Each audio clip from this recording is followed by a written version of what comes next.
Ok, tá aí. Olá, boa noite a todos. Meu nome é Thaís Soares e faço parte da equipe da Academia Finatec e da organização do evento Semana do Futuro. Primeiramente, gostaria de dar boas-vindas a todos e dizer que a Semana do Futuro é uma iniciativa da Academia Finatec em parceria com a ANB. E o objetivo é discutir e tratar temas inovadores. Hoje nós teremos a palestra Estratégias baseadas em biologia molecular para diagnóstico de infecções humanas. E será realizada pelo professor Alex Leite, doutor em biologia molecular pela UNB e professor, juntamente com o senhor Célio de Faria Júnior, mestre em biologia microbiana.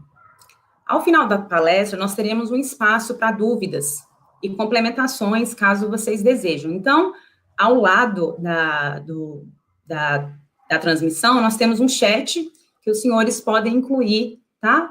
Adicionar dúvidas que possam ter. Desde já eu agradeço a atenção e passo a palavra para o professor Alex. Boa noite, pessoal. Boa noite a todos. Obrigado ao convite, agradeço a Finatec. Obrigado a Célio pela presença.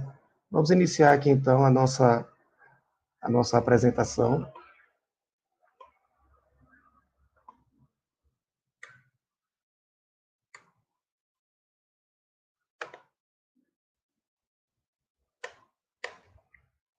Bom, aqui estamos, então, com a nossa apresentação, estratégias baseadas em biologia molecular para o diagnóstico de infecções humanas.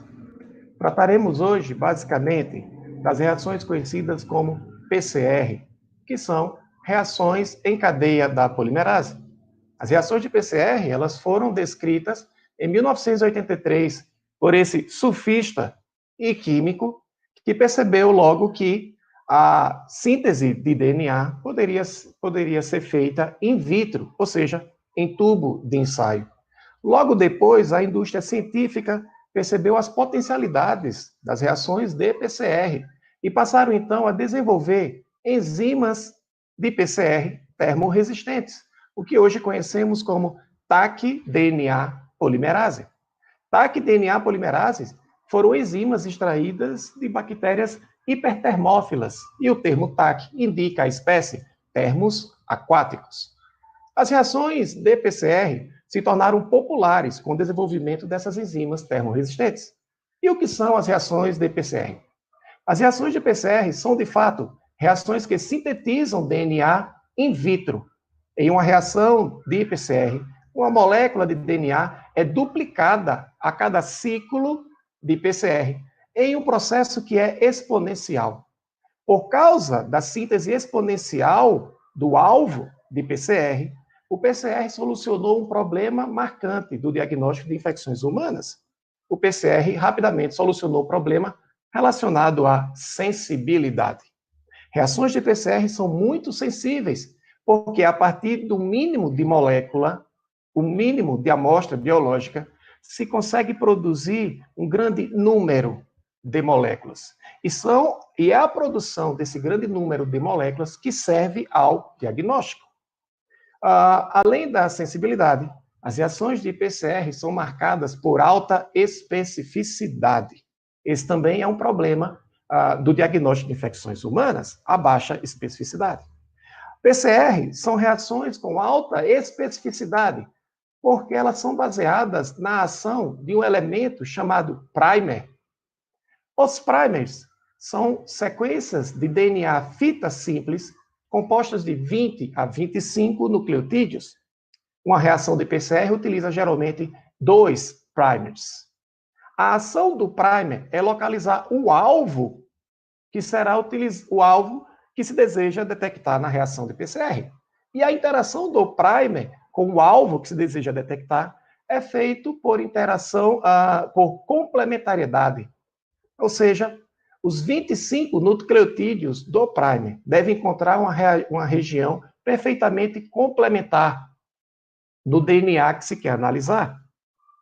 Uma vez que a reação possui 2 primers, para que a reação de PCR produza um resultado positivo, é necessário que você tenha, então, o primeiro primer ligado ao DNA ao longo dos 25 nucleotídeos, de forma perfeita, e também o mesmo deve ocorrer com o primer 2. É por causa desse aspecto que reações de PCR são absolutamente específicas. Para que o primer ligue a uma molécula de DNA durante uma reação de PCR, é necessário que esta molécula de DNA seja desnaturada, ou seja, que as duas fitas da molécula de DNA sejam separadas. Em reações de PCR, a desnaturação da fita de DNA é feita com aumento de temperatura. E geralmente isso ocorre a 92 a 94 graus. No momento em que a fita de DNA se separa, os primers têm acesso à região em que eles foram desenhados para interagir. Neste momento, reações de PCR têm que ser resfriadas de 50 a 60 graus para permitir a ligação dos primers. Após a ligação dos primers, é necessário que as reações de PCR sejam aquecidas à temperatura de 72 graus. 72 graus é a temperatura de atividade enzimática das DNA polimerases, comercialmente vendidas, que nós conhecemos como TAC polimerases. Quando a reação atinge 72 graus, a enzima TAC DNA polimerase reconhece o primer ligado ao alvo e reconhece essa extremidade, conhecida como extremidade 3' e a partir daqui se inicia a síntese de nova molécula de DNA, fazendo então a amplificação do alvo que se deseja detectar. Como o PCR ocorre em ciclos de temperatura, é comum que as reações de PCR sejam programadas em máquinas como estas, que são conhecidas como termocicladores, ou simplesmente máquinas de PCR. Essas são máquinas automatizadas e elas produzem ciclos térmicos, passando por essas 3 temperaturas, produzindo então a amplificação do DNA que se deseja detectar. Atualmente, existe uma variação considerável de métodos de PCR. Existe, por exemplo, aqui nós listamos para vocês 5 variações de PCR. Existe o que nós conhecemos como PCR simplex, aquele destinado à detecção de um único alvo genético. Existe também PCR que nós conhecemos como multiplex, como o termo indica, é uma reação de PCR para a detecção simultânea de mais de um alvo genético. Temos também o que nós chamamos de nested PCR, que é utilizado para aumentar a sensibilidade e ainda mais a especificidade das reações de PCR. Como o nome propõe, nested PCR são reações de PCR que ocorrem em sequência. Você faz primeiro uma reação de PCR e depois submete aquele produto a uma segunda reação de PCR. Veremos adiante exemplos dessas técnicas. E, por fim, o termo que ficou muito conhecido em virtude da pandemia de coronavírus, que é o tal do RT-PCR, Reverse Transcription PCR, que é, na realidade, uma reação de transcrição reversa que é seguida de uma reação de PCR. As reações de RT-PCR são utilizadas quando a amostra biológica que se quer amplificar é RNA. Então, primeiro fato, nós temos uma transcrição reversa, o primeiro passo, nós temos uma transcrição reversa, seguido, então, de uma reação de PCR. Daqui em diante, veremos alguns exemplos de aplicação desses métodos. E o primeiro exemplo que veremos aqui é o método de um PCR simplex para a caracterização de bactérias multiresistentes, que nós conhecemos como superbactérias. Eu peço ao Célio agora que dê a sua fala sobre PCR simplex e a sua experiência na instalação desse tipo de procedimento em laboratório de referência para a caracterização das superbactérias. Doutor Alex, vamos lá, vamos falar sobre isso, né? Antes eu queria agradecer aí a Finatec pelo convite, né? E você também, é um prazer enorme estar aqui. É bem interessante, né, doutor? Porque a gente se encontrou aí 2 vezes. Na primeira, eu pensando em ser hematologista, você, com a aula brilhante em microbiologia, me fez seguir no rumo da microbiologia, né? Que hoje eu sou bem realizado com isso. E depois, né, sendo microbiologista, consegui entrar no concurso da Secretaria de Saúde, fui lotado no LACEN, e quando eu cheguei lá já tinha um desejo, né, dos meus colegas, né, microbiologistas, em montar a Biomol. Isso já era feito, né, na área principalmente da virologia, né, mas não da bacteriologia. E a gente teve um evento oportuno, né? Foi a emergência de bactérias multiresistentes, principalmente, né, como ficou apelidado aí, né, a superbactéria, né, a KPC na época, né? Então, como a gente pode ver nesse gráficozinho aí, né, esse termo superbactéria no DF, ele bombou, né, dizemos assim, em vários hospitais, né, essa bactéria conseguiu alcançar, saindo aí de países distantes, chegando no Brasil, né, e foi a segunda vez que a gente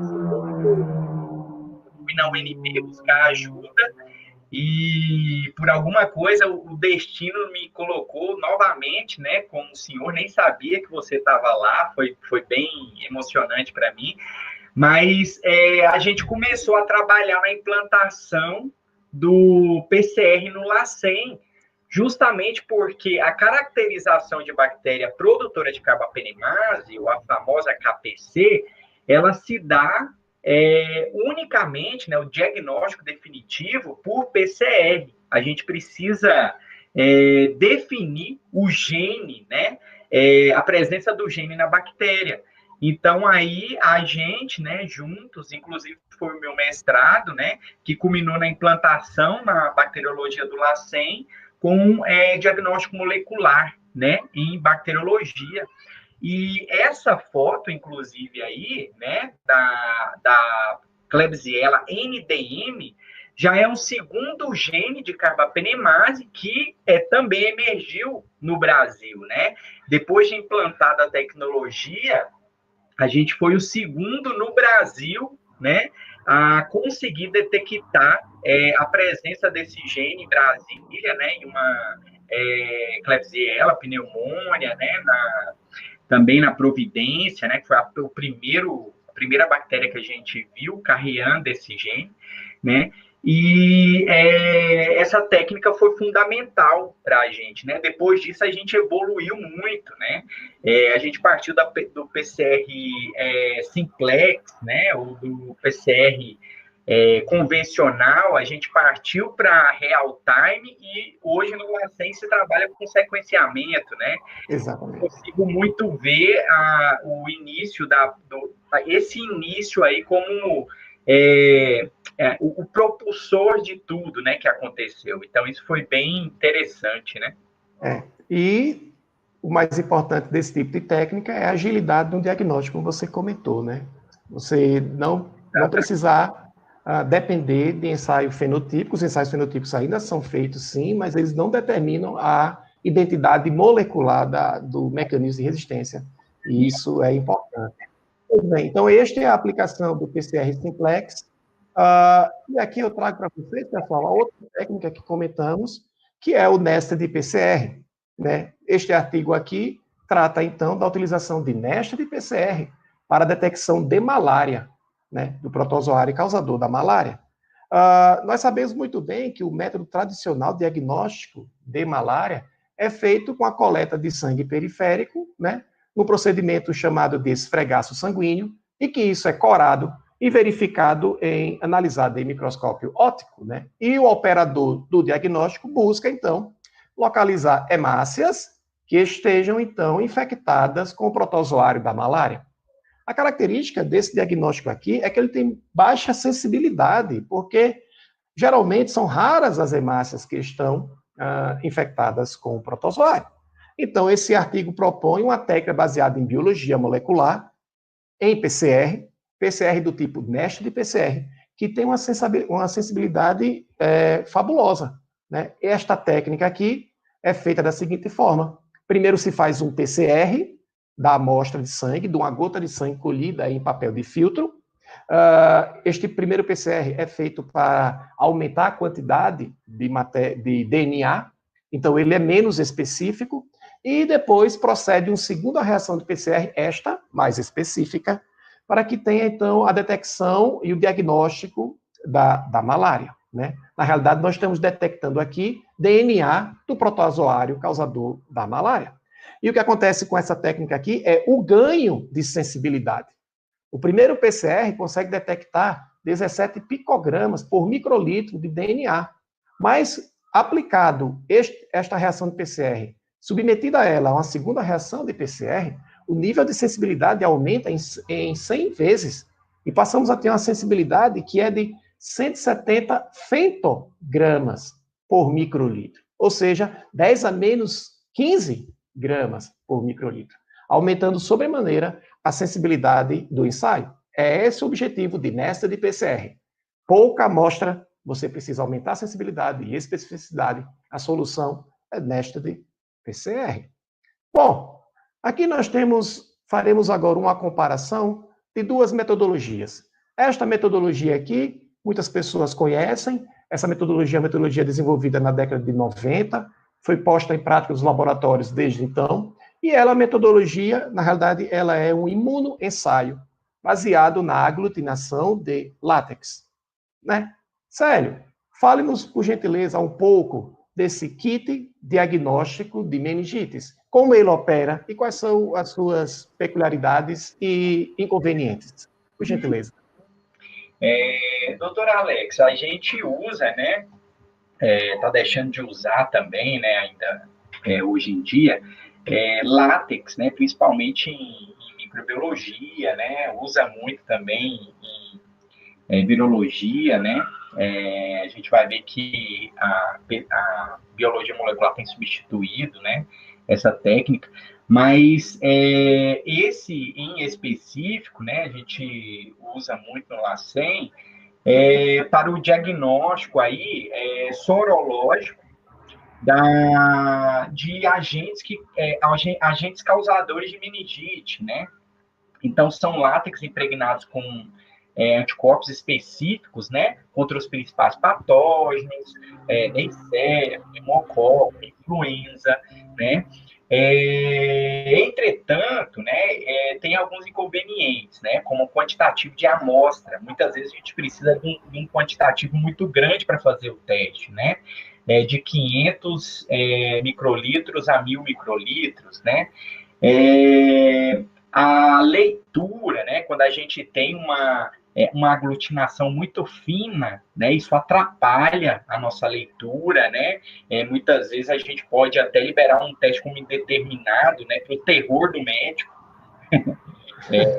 complicadíssimo isso, e sem contar nas reações cruzadas, né, que impactam aí no diagnóstico e pode trazer um problema muito grave no tratamento, né, por exemplo, a E. coli, que tem uma membrana, né, específica, tipo K1, uma cápsula específica, ela é muito semelhante à cápsula de Neisseria. E aí a gente pode ter uma resposta cruzada, né? Enquanto ceftriaxona é um antibiótico aí padrão ou primeira escolha, né, para o tratamento de meningite por Neisseria, se a gente tem uma E. coli produtora de Esebiel, né, a gente não vai ter sucesso na terapia, né? Então isso seria um problema gravíssimo para a gente, né? Pois é. Nessa técnica aqui, como o Célio comentou com a gente aí, compartilhou com a gente, nós temos uma problemática que é de visualização do resultado e uma problemática associada aos efeitos imunológicos, né? Reação imunológica cruzada, também podemos ter um problema com mudanças fenotípicas das bactérias e dos patógenos envolvidos na infecção. Em suma, essa é uma técnica que tem limitações na visualização do resultado e na sensibilidade e especificidade. Bom, essa técnica ela foi desenvolvida na década de 90 e ela está sendo substituída por algo semelhante ao que vocês estão vendo aqui, né? O que nós estamos vendo aqui é um método patenteado por indústrias, mas na realidade esse método ele está baseado em um PCR multiplex, né? E também ele está baseado em PCR do tipo nested. Então, aqui nós temos dois métodos de PCR acoplados em um único sistema. Esse sistema ele produz uma primeira reação de PCR e o produto dessa reação de PCR segue, então, para esse dispositivo aqui, e aqui é executado um PCR multiplex.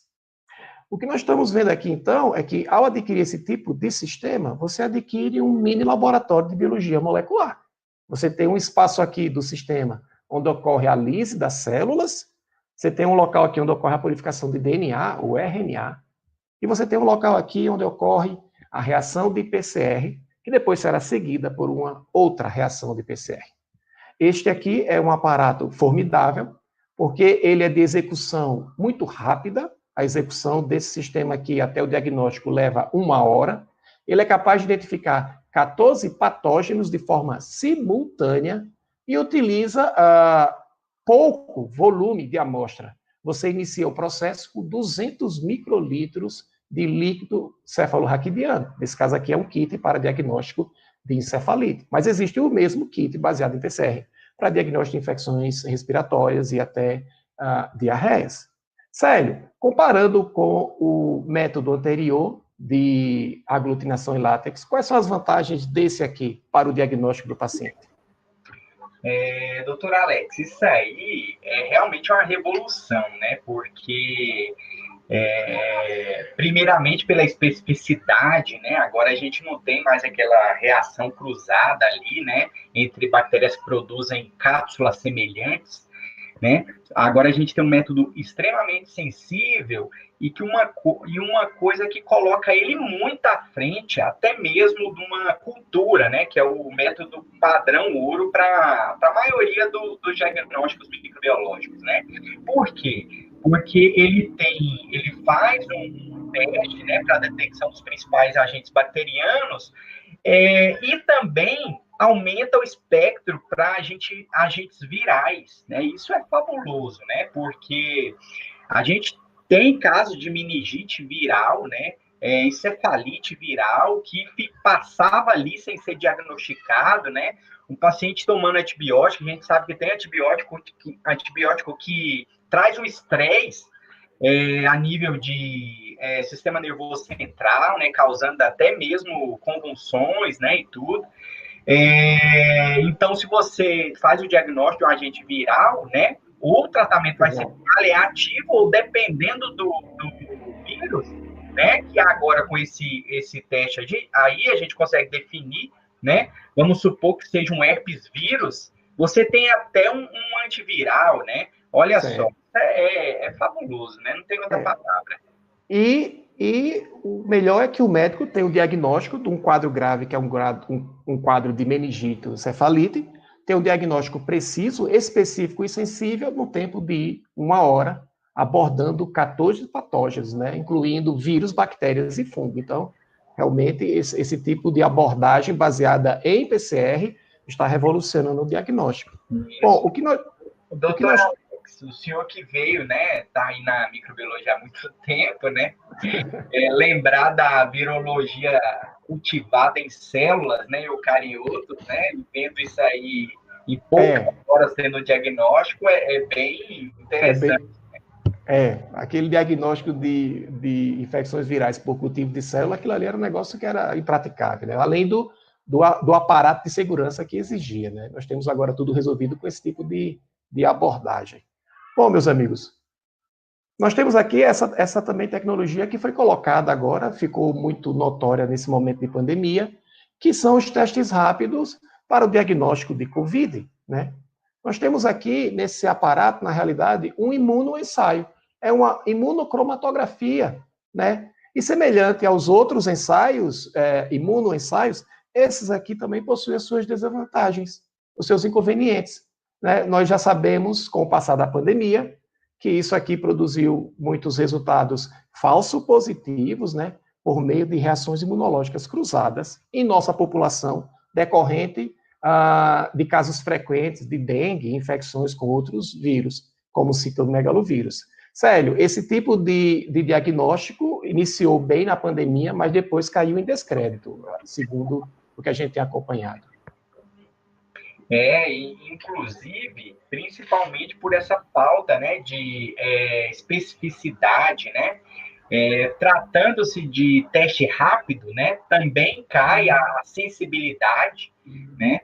Mas se a gente for para os outros mais apurados, né, a gente começa a ter problema mais com a especificidade, né? Ou Aham. seja, reações cruzadas, né? Que podem ocorrer, isso ficou muito evidente, né? A OMS chegou no início a padronizar, né, o teste rápido como um meio de diagnóstico, mas depois voltou atrás, né? Colocando Exatamente. aí o PCR como a técnica do PCR como a principal, né? E- Exatamente. Então, a narrativa do diagnóstico para a Covid-19 mudou ao longo da pandemia, né? Deixamos de adotar esse tipo de teste como diagnóstico definitivo e a OMS recomendou, então, o uso de outra técnica molecular que ficou conhecida aí, a RT-PCR, né? Que, na realidade, é o ensaio de PCR que se inicia com a extração do RNA do vírus, né? E a reação de PCR se inicia, então, com o passo de transcrição reversa, na qual o RNA do vírus é primeiro convertido em DNA e ele segue, então, para uma reação de PCR. Esse método aqui se mostrou absolutamente sensível e absolutamente específico, né? E ele foi, então, padronizado, então, do meio da pandemia, com a evolução da pandemia, ele foi padronizado como diagnóstico definitivo de Covid. Então, Célio, o que você acha dessa mudança de método diagnóstico? Doutor Alex, foi prudente, né? Porque com o PCR real time, aí a gente teve uma precisão, né? A gente tinha dois problemas graves aí com o teste imunológico. Ele poderia dar um falso positivo, mas poderia dar falso negativo, né? E depois disso a pessoa poderia achar que estava imunizada, né? Deixar de cumprir com os protocolos de quebra de transmissão, né? Ou de autoproteção. Então, ainda mais agora nesse momento, né? Com a popularização do método, ficando mais barato, né? Então, eu acho que foi oportuno. Digamos que o convite chegou em boa hora, né? Chegou em boa hora. Tornou popular o RT-PCR, né? E as tecnologias envolvidas no método de RT-PCR se tornaram comuns, de senso comum, de domínio comum, né? Inclusive, a máquina que está aqui, que hoje é a cobiça de todo laboratório, uma máquina de PCR em tempo real, no qual o resultado do método é liberado diante de uma curva de fluorescência, né, que é emitida por uma sonda. Aí nós temos um novo conceito aqui, a chamada sonda de hidrólise, ou a sonda do tipo Tachman, né?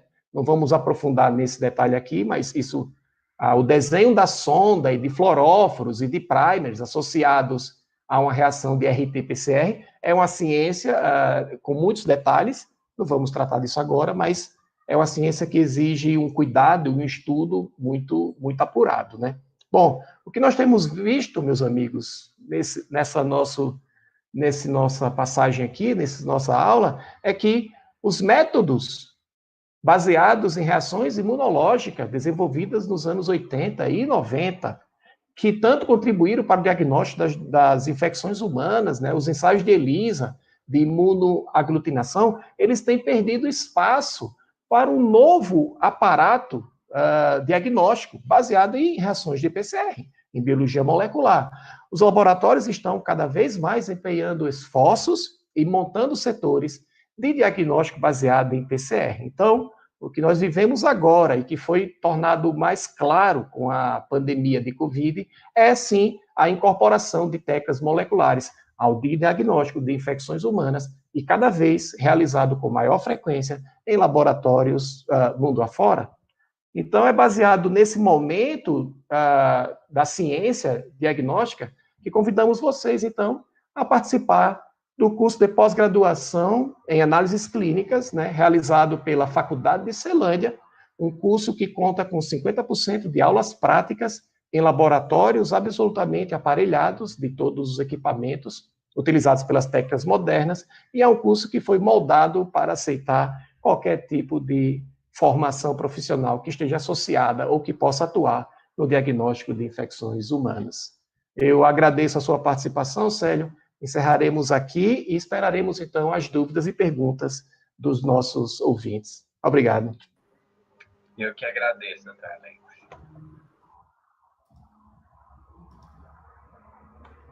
Olá, professores.